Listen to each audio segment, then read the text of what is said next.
Dear friends, आज के lecture number 23 में फिर से ट्रिगो का नया कंसेप्ट डिस्कस करना है। मैंने आपको लेक्चर नंबर 21, 22 दोनों में ट्रिगो की फॉर्मूला यहाँ पे एक्सप्लेन की थी और उस टाइम पे बताया था कि it is the most important formula for 11th as well as 12th। आपको वो फॉर्मूला पॉसिबल है उतने टाइम लिख के आपको कंप्लीट वो याद रखनी है। ऐसा नहीं होना चाहिए कि जिस वक्त आप उसके क्वेश्चन करो तब नोटबुक ओपन करके फॉर्मूला देखनी पड़े। आपके माइंड में वो फॉर्मूला कंप्लीट क्लियर होनी चाहिए। That is the first thing. Now next one, ये जो फॉर्मूला है it is not use for the single chapter but it is used for almost 70% chapter of 11th and 12th of mathematics. Understand what I am saying? So आज मैं जो discuss करने वाला हूं, जो आपको ट्रिगोनोमेट्री में सब ऐसे जो क्वेश्चन रहेंगे वहां पे आपको अगर कोई भी क्वेश्चन में जहां पे आपको ट्रिगो की फॉर्मूला यूज करनी है तो मैंने 21, 22 और आज 23rd में जो फॉर्मूला मैं आपको सिखाने वाला हूं वो कंप्लीट आपके माइंड में क्लियर होने के बाद आप इजीली वो फॉर्मूला को अप्लाई कर पाओगे। तो कहने का मतलब ये है कि ऐसा नहीं है कि चलो एक बार फॉर्मूला हो गई, इसको रट के रख दिया, फिर बाद में जब इसकी एग्जाम आएगी तब उसको प्रिपेयर करेंगे। ऐसा नहीं होना चाहिए। माय डियर फ्रेंड्स, इसमें बहुत सारे फॉर्मूला है, लेकिन आपको अभी 11th के बेस पे जितनी भी जरूरत है वो इन फ्यूचर 12th में भी जो जरूरत पड़ने वाली है वो फॉर्मूला भी मैंने आपको अभी से यहां से आपको सिखा दी है।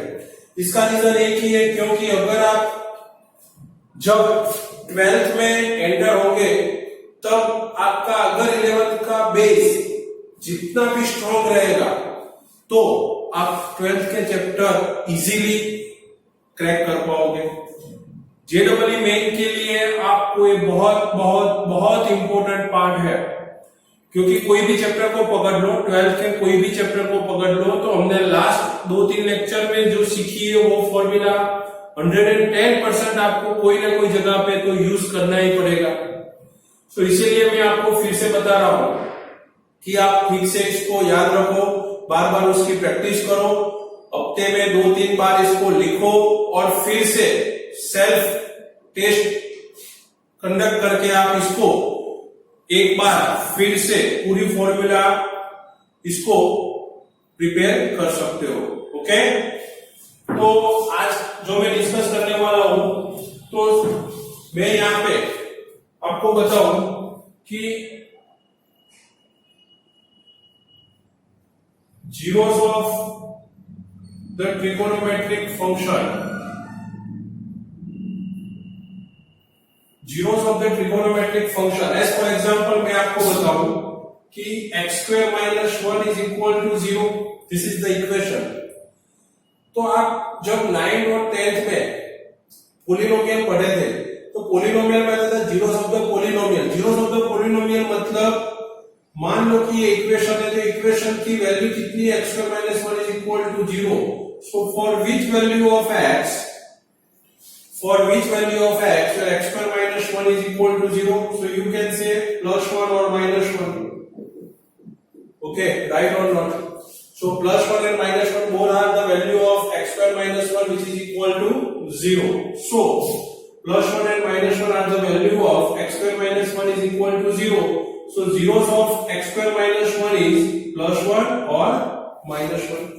so same way यहां पे आज आपको डिस्कस करना है कि ट्रिगोनोमेट्रिक फंक्शन है, zeros of the trigonometric function, that means आपका ट्रिगोनोमेट्रिक फंक्शन की वैल्यू जीरो कहां पे होती है, कौन से पॉइंट के आगे आपके फंक्शन की वैल्यू जीरो होती है। तो इसके लिए मैं आपको बताऊं कि मैंने बहुत टाइम पहले आपको यूनिट सर्कल सिखाया था। अगर आपको याद है तो फिर से यहां पे मैं रिकॉल कराऊं कि मान लो कि यूनिट सर्कल है जिसमें हमने यहां पे लिया था a, यहां पे लिया था a dash, A B dash. इसका आंसर हम लिखते थे 1 0 0 1 -1 0 0 -1, राइट और नॉट? ये जो आपकी थी वो x डैश, ये x, ये y और ये रहेगा y dash. Is it clear? This is the unit circle. Now second thing, मैंने आपको सिखाया था कि ये x कोऑर्डिनेट मतलब cos थीटा, ये रहेगा y कोऑर्डिनेट मतलब sin थीटा।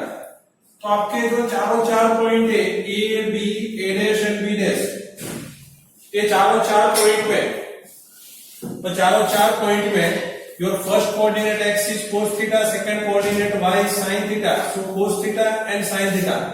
सेम में यहाँ पे first x coordinate is cos theta, y coordinate is sin theta. यहाँ पे अगर x is cos, y is sin, यहाँ पे भी x is cos theta, y is equal to sin theta. So ये चारों चार पॉइंट को आपको याद रखना है। अब मैं आपको बताऊं कि x एक्सिस पे देखो आप, तो यहाँ पे हम लिखते थे 0 डिग्री, यहाँ पे लिखते थे π/2, यहाँ पे पाई, यहाँ पे 3π/2, यहाँ पे 2π, यस या नो?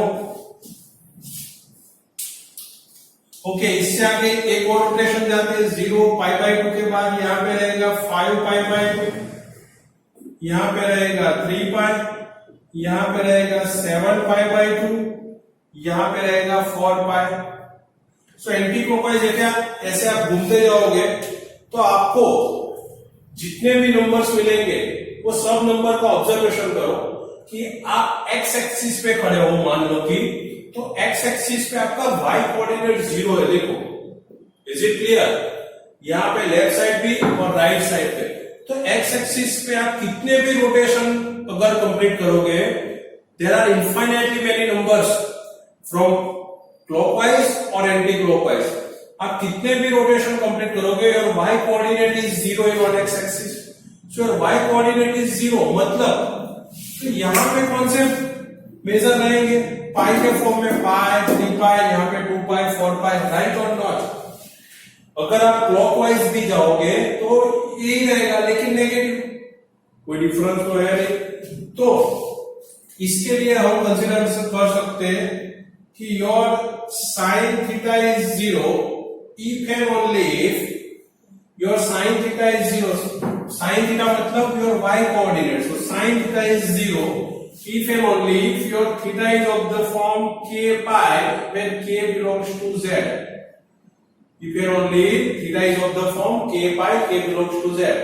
आप बोलोगे सर ये कैसे लिखा? तो मैं आपको बताऊं, z is any integer, okay, k belongs to z मतलब k की वैल्यू आपको z से कंसीडर करनी है, k की वैल्यू आपको z से कंसीडर करनी है। आप बोलोगे sir k is equal to 5, तो 5 बाय कहां पे रहेगा? लेफ्ट हैंड साइड, तो वहां पे sign 0।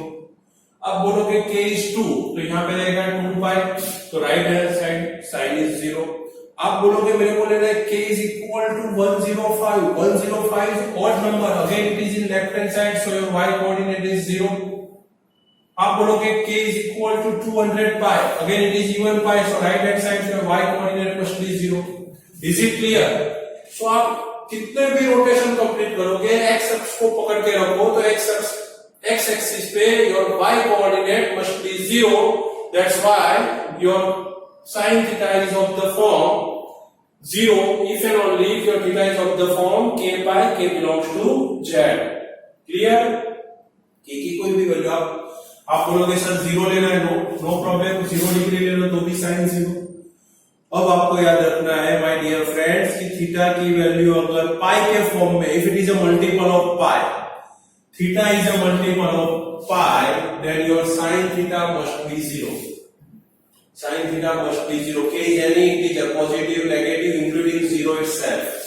Clear? Now second, so cos theta is 0 if and only theta is what? For which values of theta your cos theta must be 0.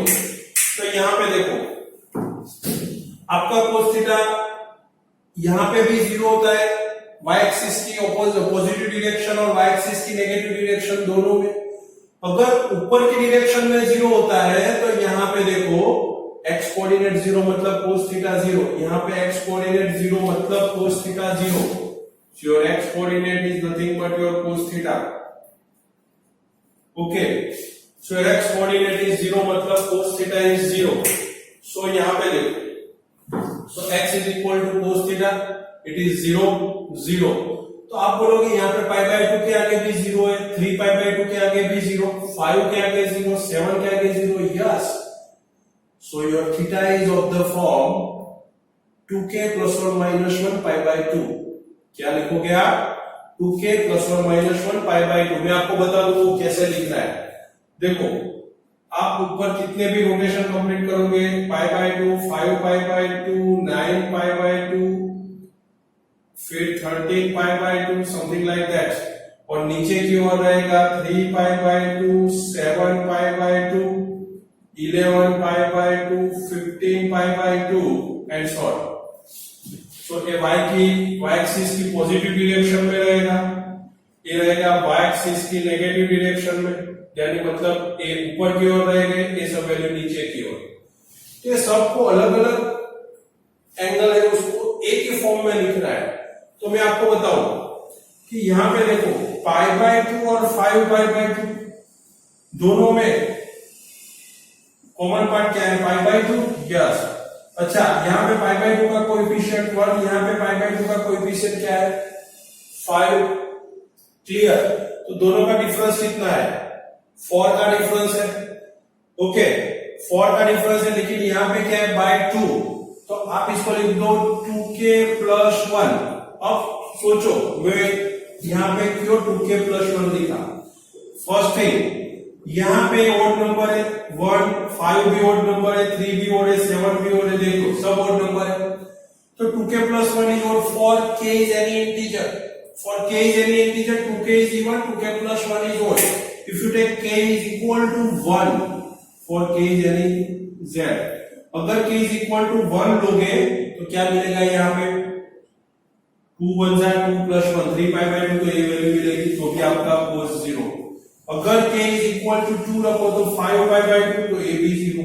आप बोलोगे sir मेरे को पाई बाय 2 चाहिए सिर्फ, तो बेटा k is equal to 0 रख दो, डोंट वरी, ये पार्ट निकल जाएगा। 1 into pi by 2, that is pi by 2 side, आपको सब वैल्यू मिलेगी। If you take k is -1 तो -2 plus 1, that is minus pi by 2, तो प्लस पाई बाय 2 ऊपर तो माइनस पाई बाय 2 नीचे, तो भी आपको मिलेगा।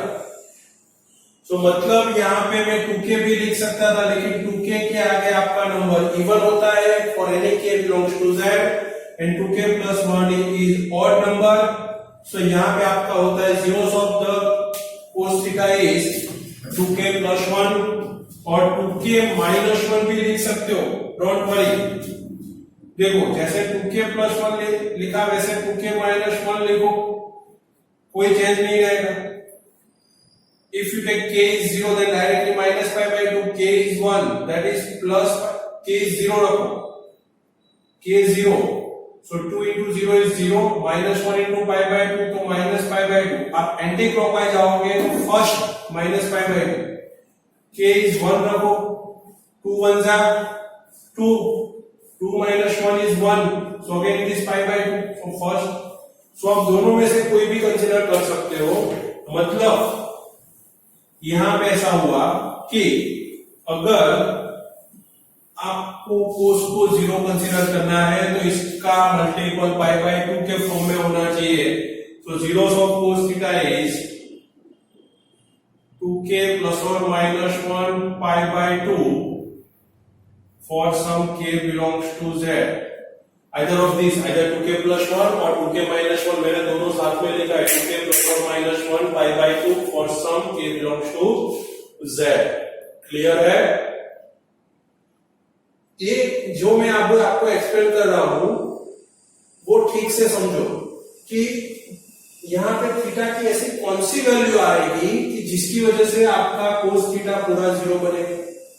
तो थीटा की कौन सी वैल्यू आएगी? तो अगर मैं इसको अब ऐसे भी कंसीडर कर सकता हूं कि मान लो कि मेरे पास cos ऑफ 7 पाई बाय 2, तो मैं डायरेक्टली लिख दूंगा 0। क्या है for theta it is 7 pi by 2, क्योंकि 7 pi by 2 कहां पे रहेगी, नीचे cos थीटा की value 0. So for cos 7 pi by 2 0, cos 3 pi by 2 0, cos 5 pi by 2 0, cos 9 pi by 2, 11 pi by 2. तो ये जो सब नंबर्स है वो ऑड नंबर्स है. ऑड नंबर से इसकी वजह से हमने यहाँ पे लिए 2k plus or minus 1, क्योंकि 2k plus 1 is also odd and 2k minus 1 is also odd for any k belongs to z. Clear? Okay. Now third one is your tan theta. So tan theta is 0. अच्छा, tan theta is defined as sin theta by cos theta, right or not? tan theta is defined as sin theta by cos theta. अगर मेरे को tan function को zero करना है तो compulsorily मेरे को न्यूमरेटर को ही जीरो करना पड़ेगा. डिनोमिनेटर कभी मैं जीरो नहीं कर सकता, because the reason is if the denominator is zero, your denominator is zero, then function is not defined. Okay, clear है? अगर आपका डिनोमिनेटर जीरो है तो आपका फंक्शन डिफाइन नहीं हो पाएगा. दैट्स व्हाई ये फंक्शन को जीरो करना है तो मेरे को कंपल्सरी न्यूमरेटर से जीरो करना पड़ेगा. तो माय फ्रेंड्स, न्यूमरेटर से जीरो करना पड़ेगा मतलब साइन को जीरो करना पड़ेगा. तो साइन को मैं कैसे जीरो करूंगा? तो for which values of theta your sine must be zero. Again the same. So theta is of the form k pi, k belongs to z. Theta is of the form k pi, k belongs to z. Clear? Now next, cot theta is 0 if and only. तो मैं इसको उल्टा दो. cot function 0. Your cot function is 0. अच्छा बेटा बताओ, तो cot function है, इसको मैं ऐसे लिख सकता हूं cos by sin, यस या नो? यस. अब बेटा इसको जीरो करना है तो ये तो जीरो कर सकता नहीं कोई भी हालत में. मेरे हाथ यहाँ पे मालूम है ना? यस, मेरे हाथ यहाँ पे रस्सी से बांध दिए गए. क्यों? क्योंकि अगर मैं इसको जीरो कर दूं तो आपका फंक्शन क्या हो जाएगा? something number by zero, that means it is infinity. Clear है? मतलब मेरे हाथ यहाँ के पकड़ के हुए रखे. क्यों? क्योंकि मेरे को इसको कंपल्सरी नॉन जीरो रखना है. जीरो कोई भी केस में करना नहीं है. कहने का मतलब आप यहाँ पे जाओ तो अपने आपके माइंड में ऐसा होना चाहिए, चलो हाथ उठा लो, इसको जीरो नहीं करना है, माइंड में होना चाहिए. क्लियर है? The reason is if your sine is zero then function is not defined. मतलब आपके हाथ वहां पे पकड़े हुए हैं, हाथ को बांध के रखना है, छोड़ना नहीं है. अच्छा, हाथ को कहां पे छोड़ना है? न्यूमरेटर में छोड़ना है. न्यूमरेटर में छोड़ना है मतलब आप न्यूमरेटर को जीरो कर दो. तो न्यूमरेटर को जीरो करोगे बेटा, न्यूमरेटर को जीरो करना है मतलब आपको किसको जीरो करना है? कोस को. तो कोस फंक्शन को जीरो करने के लिए आप क्या करोगे? Same, either 2k plus 1 minus 1, k belongs to z. Okay, k belongs to z के आगे भी आप cot 0 पॉसिबल है. ओके, अब देखो यहां पे आपके पास चार फंक्शन के जीरोस आपको मिल गए. अब बाकी कितने बचे? दो फंक्शन. कौन कौन से? चलो बेटा, sec थीटा को जीरो करना है. तो zeros of sec theta. sec theta मतलब 1 by cos थीटा. फिर से मैं यहाँ पे आऊं नीचे. हाथ को पकड़ के रखो, हाथ को छोड़ना नहीं है. क्यों? क्योंकि यहाँ पे आप इसको जीरो करोगे तो फिर से अनडिफाइंड टर्म हो जाएगा. That's why your numerator zero है नहीं, डिनोमिनेटर को जीरो कर नहीं सकते. That's why the zeros of set function is a null set. Is it clear what I am saying? Your numerator is a non-zero number. Denominator में हमारे हाथ, हम क्या कर सकते हैं? मैंने अभी बताया आपको, हमारे हाथ यहाँ पे बांध के रखे हैं। Is it clear? क्योंकि इसको हम जीरो नहीं कर सकते। हाथ बांध के रखे मतलब हमारे माइंड इसको मना कर रहे हैं कि नीचे मत जाओ, नीचे मत देखो, वो तो नॉन जीरो ही होना चाहिए। ओके, ये लॉजिकली प्रोसेस है, मेंटली प्रोसेस करनी है। अगर आपका हाथ यहाँ पे आप रखोगे और बोलोगे कि इसको जीरो करो, तो बेटा ये पॉसिबल नहीं है। आपको यहाँ पे ऊपर देखना है, न्यूमरेटर को जीरो करना है, इसको नहीं।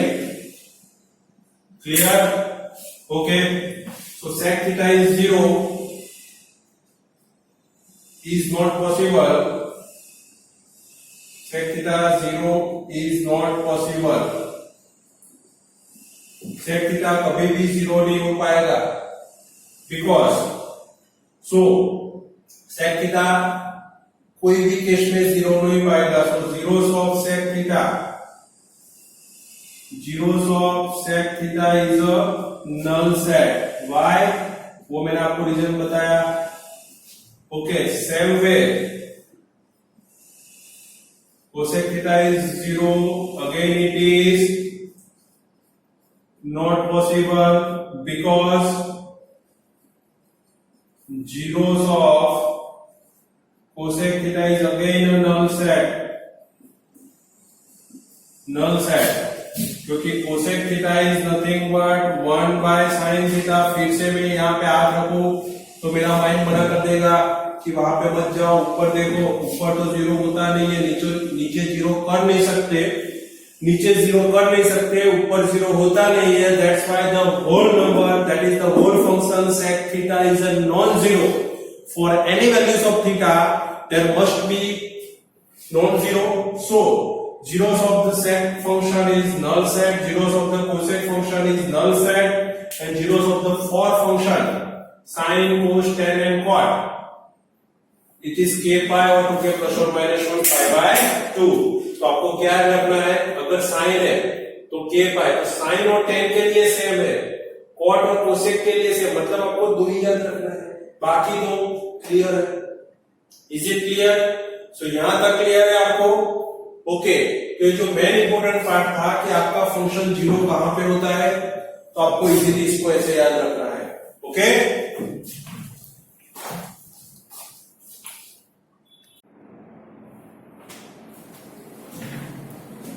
सो माय फ्रेंड्स, अभी हमने देखा zeros of the sine theta, zeros of the cos theta, zeros of the tan theta, zeros of cot, zeros of sec and zeros of cosec, वो सब हमने फाइंड कर लिया है। ओके, अब हम थोड़ी बहुत ट्रिकों के फिर से फॉर्मूला यहां पे डिस्कस करते हैं। मान लो कि आपके पास एक ट्राइंगल है, ट्राइंगल ए बी एंड सी, ए की ऑपोजिट साइड स्मॉल है, बी की ऑपोजिट साइड स्मॉल बी, सी की opposite side small C. Okay, तो यहां पे मैं आपको दो फॉर्मूला बताने जा रहा हूं, sine rule and cosine rule. So first one is your sine rule.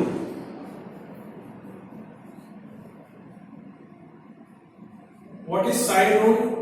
तो इसमें आपको याद रखना है a बाय sine A is equal to b by sin b is equal to c by sin c, which is 2r. Okay, a by sin a is equal to b by sin b is equal to c by sin c is 2r, where a, b and c are sides of AB. Measure a, small b and small c are the sides of triangle ABC. Sine A मतलब A angle, sine B मतलब B और sine C मतलब सी।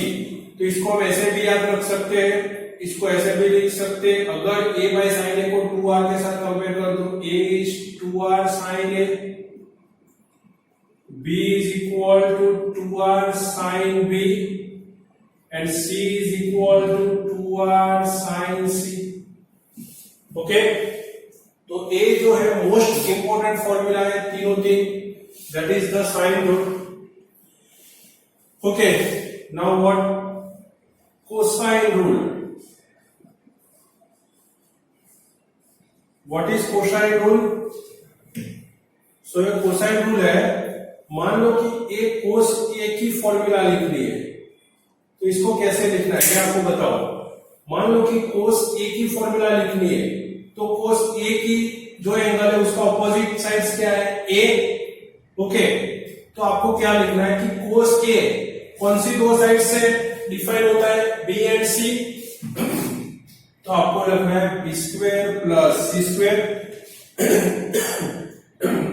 ए की जो opposite side है small है, इसको subtract करना है, minus A square divided by 2b। फिर से बेटा आपको कोस ए लिखना है, तो ए एंगल है उसके ऑपोजिट साइड स्मॉल है, उसको सब्ट्रैक्ट करना है। एंगल है कौन सी दो साइड से डिफाइन होता है, बी एंड सी से। So sum of the square of B square plus C square minus the remaining side divided by 2 into bc। Same way मेरे को कोस बी लिखना है, तो बी कहां से डिफाइन होता है, सी और ए से। तो मैं यहां पे लिखूंगा C square plus A square, B मतलब उसके opposite side small B by 2ca। What is cos C, cos C कहां से डिफाइन होता है, ए और बी से। तो इसको मैं लिखूंगा A square plus B square minus C square by 2ab। Is it clear? So ये होगा कोसाइन रूल।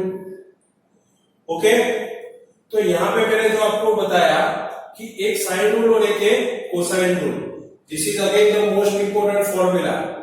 ओके, तो यहां पे आपको ऐसा नहीं है कि चलो इसको कोस ए को, कोस बी और कोस सी को तीनों दिन वैल्यू यहां पे आपने एक बार क्लियर कर दी तो आपको ये फॉर्मूला। लेकिन कोई भी फॉर्मूला है, मैंने आपको बताया था कि मान लो कि साइन 2 अल्फा है, तो 2 sine alpha cos alpha, sine 2 theta that is 2 sine theta cos theta. तो आपको इसको कैसे याद रखना है, left to right, right to left, दोनों साइड से इसको याद रखना है।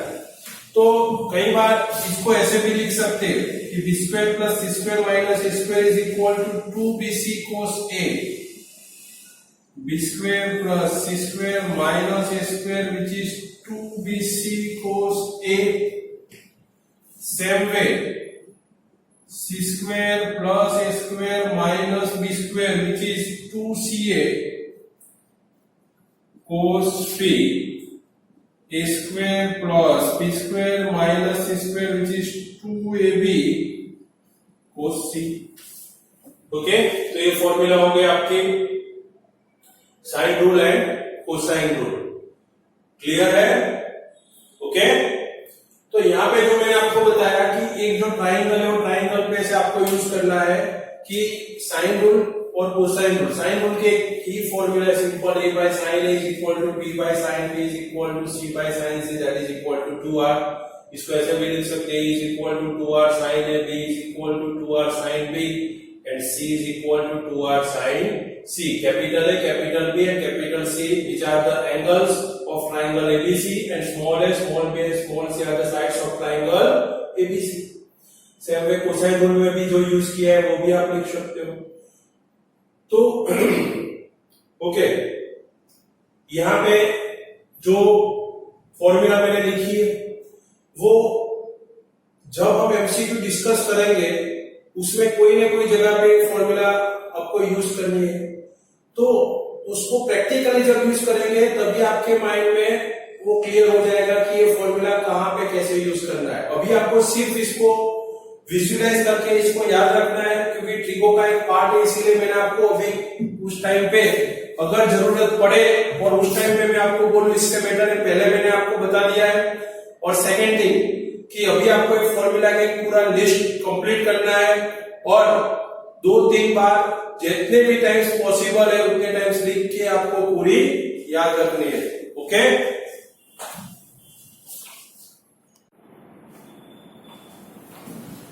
तो डियर फ्रेंड्स, ये जो साइन रूल है और कोसाइन रूल है दोनों मैंने आपको बता दिए।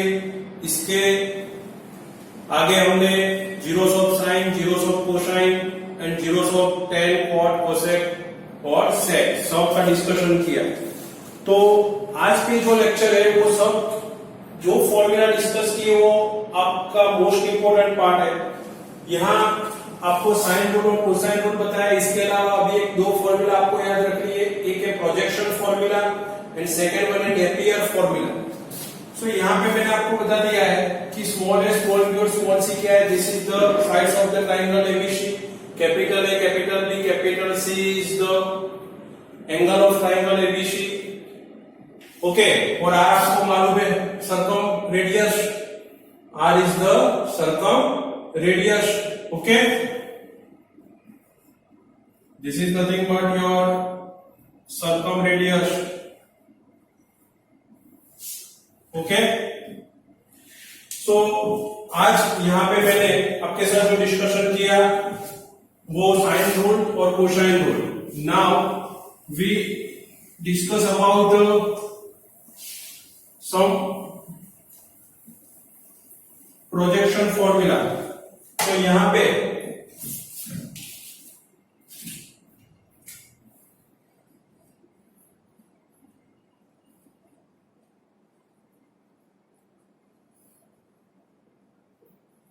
प्रोजेक्शन फॉर्मूला में आपको तीन फॉर्मूला है, वो कैसे याद रखना है मैं आपको बताऊं। फर्स्ट स्मॉल ए के लिए, स्मॉल बी के लिए और स्मॉल सी के लिए, तीनों तीन sides of triangle ABC, small A small B and small C. अब देखो small A small B and small C तीनों तीन जो फॉर्मूला है उसमें आपको कैसे याद रखना है। तो यहाँ पे स्मॉल ए तो आपको लिखना है B cos C plus C cos B, side angle side angle. अगर एक ही फॉर्मूला है तो उसमें ए आना नहीं चाहिए, क्लियर। साइड एंगल बी है तो आपको क्या नहीं आना चाहिए, बी आना नहीं चाहिए। मतलब बी की फॉर्मूला कौन से एंगल में बननी चाहिए और साइड में ए और सी में। तो मैं इसको ऐसे लिख सकता हूं A cos C plus C cos A, this is the formula of B. चलो सी है तो सी नहीं आना चाहिए, ए और बी आना चाहिए। So A cos B plus B cos A, clear है। देखो this is the projection formula. I repeat it again, small A small B और स्मॉल सी के लिए आपको याद रखना है B cos C plus C cos B, B is A cos C plus C cos A and C is A cos B plus B cos A, clear. Okay, अब आपको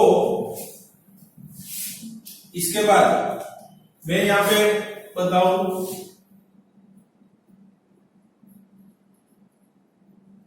Napier's formula. कौन सी formula, Napier's formula. तो Napier's formula के लिए आपको मान लो कि ऐसा फंक्शन है tan b minus C by two, क्या है tan b minus C by two. तो आपको एंगल है b minus C by two, तो आपको इसको ऐसे याद रखना है कि b minus C by B plus C क्या है, small B and small C. अब I repeat it again, small B and small C are the sides of triangle ABC, capital B and capital C are the angle of triangle ABC. आपको याद रखना है B minus C B plus C cot A by two. क्या रखोगे यार, tan b minus C by two है तो b minus C over b plus C with cot a by two. अगर यहाँ पे आपके साथ चलो b माइनस सी है, आपका नेक्स्ट एंगल मान लो कि c minus a by two है तो आपको लिखना है c minus a c plus a cot. c आ गया, कौन सा बाकी बचा एंगल b और c दे, तो यहाँ पे आप लिखोगे b बाय टू। क्या लिखोगे, क्योंकि यहाँ पे b और c था तो a लिखा, c और a तो b लिखा। चलो 10 मैं यहाँ पे लिखूंगा a minus B by two, तो a minus B by a plus B with और c बाई टू। ये स्मॉल सी और कैपिटल सी में आपको डिफरेंस है, ध्यान रखना है। ओके, सो ये नेपियर्स फॉर्मूला हो गए। तो यहाँ पे प्रोजेक्शन फॉर्मूला और नेपियर्स फॉर्मूला वो आपका बहुत बड़ा ट्रिगो में इसका रोल है कि जहां पे एक भी एमसीक्यू में अगर आपको ये फॉर्मूला आ गई ना तो आपका आंसर इजीली क्रैक हो जाएगा। ऐसा नहीं है कि आपको कब जरूरत पड़ने वाली है, लेकिन जो टाइम पे जहां पे जरूरत पड़ेगी वो टाइम पे अगर आपके माइंड में फॉर्मूला क्लियर है तो आप इजीली इसको क्रैक कर पाओगे। ओके, तो माय डियर फ्रेंड्स, आज के लेक्चर में इतनी फॉर्मूला डिस्कस करते हैं, फिर अगले लेक्चर में मिलेंगे फिर नए टॉपिक के साथ। Have a good day, thank you.